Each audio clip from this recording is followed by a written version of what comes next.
your voice in the valley. Yass FM 100.3 News.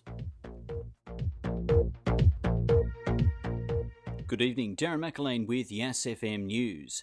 More human remains have been recovered from the Malaysian Airlines flight MH17.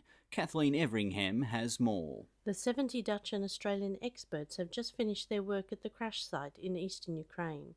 The team said that all human remains found would be taken with them for forensic analysis. AFP Deputy Commissioner Andrew Colvin said that access to the site had been difficult due to the fighting. Obviously, possessions are important to the family members. You would have seen that some family members have specifically commented that they'd like certain parts and that their loved ones were taking with them to be returned. So we've recovered possessions and we've also recovered some minor parts of wreckage. Foreign Minister Julie Bishop spoke to media last Thursday.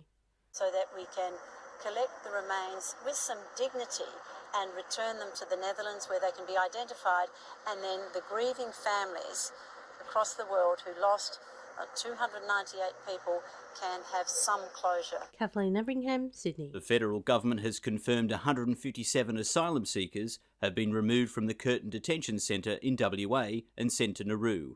The Tamils were initially held at sea by Australian Customs and Border Protection officials for several weeks when their boat was intercepted after leaving an Indian port. The High Court is likely to hold a directions hearing next week.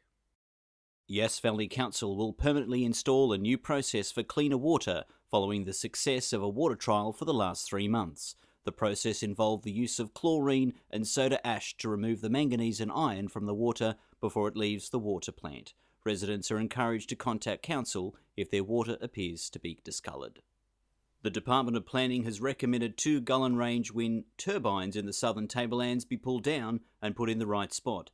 An investigation by the department in April found 69 of the 73 turbines were in the wrong location. The renewable energy source supplies power to more than 60,000 homes. Project Safe Plate continues tomorrow to combat number plate theft. ACT Policing and Westfield Belconnen will be hosting the event tomorrow between 10 and 2. Motorists are encouraged to bring their vehicles down to Westfield Belconnen Fresh Food Car Park for tamper-proof screws to be installed on their number plates. More than 650 cars have been fitted with tamper-proof screws this year as part of ACT Policing's joint partnership with local businesses. Australia has welcomed another gold medal at the Commonwealth Games, breaking a 20-year drought in the women's high jump. 18-year-old Eleanor Patterson made her Games debut in Glasgow this morning, clearing the bar at 1.94 metres, only 2 centimetres ahead of her English rival. Canberra Raiders' Brett White has announced he'll retire at the end of the 2014 season after playing more than 190 NRL matches for the Canberra Raiders and Melbourne Storm. White made his NRL debut in 2005 for the Storm and played in 3 grand finals for Melbourne before joining the Raiders in 2011.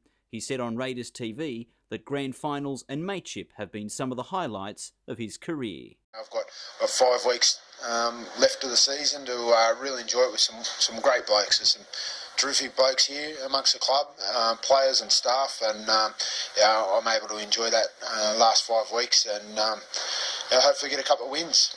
Checking the Yass FM 100.3 weather forecast for Sunday, temperatures on the frosty side in Yass, -3 to 12 degrees, with initial frost and mostly sunny. Goulburn -2 to 13, Canberra -5 to 12. The UV index is moderate, humidity is at 52%, with the westerly winds travelling at 10 kilometres per hour. Looking ahead, morning frost and sunny for the next 3 days. Monday -2 to 13, Tuesday -1 to 13, Wednesday -2 to 13. I'm Darren McAlane, keeping you up to date with the latest to this minute. Stay tuned for the best music on Yass FM 100.3.